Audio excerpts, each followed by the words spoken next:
Hi everyone, welcome to lovely Lasya. అందరూ ఎలా ఉన్నారు? మేమైతే బాగున్నాము. ఇదైతే ట్యూస్డే లాగ్ అండి. సో ట్యూస్డే మేమైతే ఈస్ట్ గోదావరిలో ఉన్న కుండలేశ్వరం వెళ్ళాము, కుండలేశ్వర స్వామి టెంపుల్కి. ఇంక ఇక్కడ స్టార్టింగ్ రాగానే శ్రీ వృద్ధ గౌతమి గోదావరి పుష్కర్ ఘాట్ ఉంది. సో ఇంకా అక్కడ స్నానాలు చేస్తే చాలా మంచిదంట. ఇంకా స్నానాలు వీలు కాకపోతే శిరస్సు పైన నీళ్ళైనా చల్లుకుని అప్పుడు కుండలేశ్వర స్వామి దర్శనానికి అయితే వెళ్ళాలంటండి. ఇంకా మేమైతే స్నానాలు చేసేసాము. స్నానాలు చేసి ఇక్కడ రావి చెట్టు ఉంది, రావి చెట్టు చుట్టూ నాగసర్పాలు అయితే ఉన్నాయి.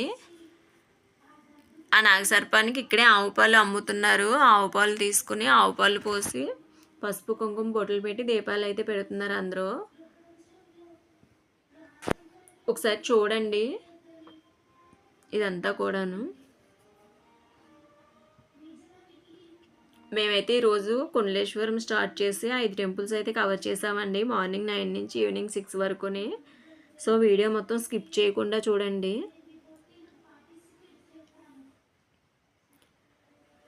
దగ్గరగా ఉన్న టెంపుల్స్ అయితే కవర్ చేసాము.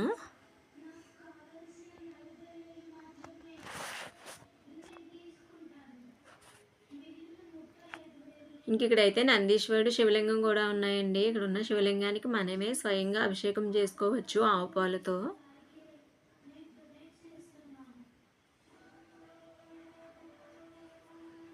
సో ఇంకా కార్తీక మాసం కదా, అందరూ దీపాలు అయితే పెడుతున్నారు. 360 ఒత్తులు కానీ ఇంకా పసుపు కుంకుమ అన్నీ కూడా ఇక్కడే అమ్ముతున్నారండి.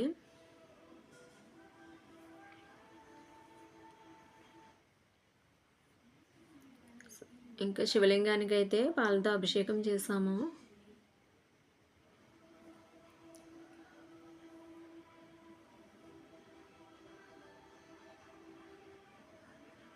గోదావరి మాత టెంపుల్ కూడా ఉంది, అక్కడ కూడా దర్శనం చేసుకున్నాము.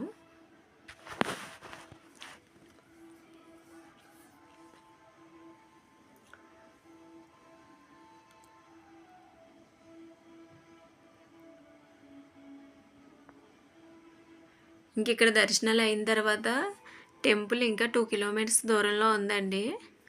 సో కుండలేశ్వర స్వామి టెంపుల్కి అయితే వెళ్ళాము. బయట ఇదంతా శివుడి విగ్రహం అయితే ఉందండి. ఇంక లోపలికి వెళ్ళిపోదాము. లోపల టెంపుల్ అంతా ఇలా ఉంది. మాకైతే 1/2 అవర్ పట్టిందండి దర్శనానికి. జనం అయితే ఎక్కువగానే ఉన్నారు, కార్తీక మాసం గురించో ఏమో. ఇంకా విగ్రహం అయితే కిందకు ఉంటుందండి శివలింగం.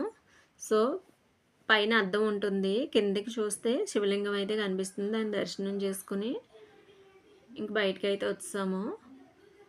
ఇక్కడ పార్వతీ కుండలేశ్వర స్వామి ఆలయంలో భోజనాలు కూడా పెడుతున్నారండి, మహా అన్నదానం చేస్తున్నారు.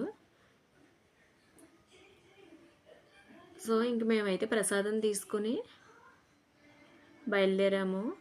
ఇంక ఈ కుండలేశ్వరానికి 4 కిలోమీటర్స్ దూరంలో అయితే మురమల్ల ఉందండి. సో ఇంకా అక్కడ మురమల్ల వీరేశ్వర స్వామి దర్శనానికి అయితే వెళ్ళాము. భద్రకాళి సమేత వీరేశ్వర స్వామి టెంపుల్ అండి ఇది కూడా లోపల చాలా బాగుంది.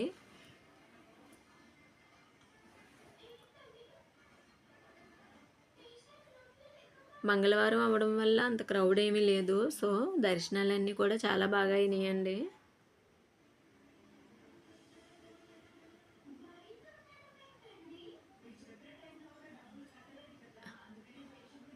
ఈ టెంపుల్ అయితే ఇలా ఉంది, వీరేశ్వర స్వామి టెంపుల్. ఇంకా చుట్టూ కూడా చిన్న చిన్న టెంపుల్స్ అయితే ఉన్నాయండి. శనీశ్వరుడు ఇంకా కొన్ని టెంపుల్స్ అయితే ఉన్నాయి.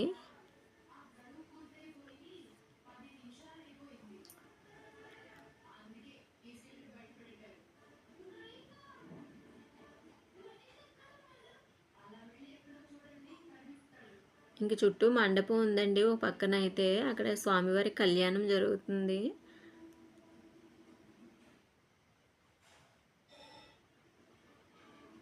ఈ టెంపుల్ దగ్గర అయితే చాలా ప్రశాంతంగా ఉందండి. చుట్టూ కూడా చాలా బాగుంది. ఇంకా లోపల లక్ష్మీనరసింహస్వామి టెంపుల్ కూడా ఉంది, అదైతే క్లోజ్ చేసి ఉంది. సో ఇంక మేమైతే ఇంక దర్శనానికి వెళ్ళలేదు. అక్కడ కూడా దర్శనం అయిన తర్వాత యానం వెంకన్నబాబు టెంపుల్కి అయితే వచ్చాము. ఇక్కడైతే టెంపుల్ కన్స్ట్రక్షన్లో ఉందండి. సో చిన్న గుడి దర్శనం అయ్యింది. ఆన్ ద వేలో కనక మహాలక్ష్మి టెంపుల్ ఉంది, మట్లపాలెం మహాలక్ష్మి టెంపుల్.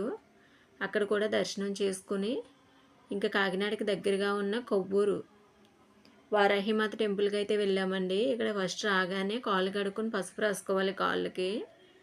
రాసుకుని వారాహిమాత దర్శనానికి అయితే వెళ్ళాలి.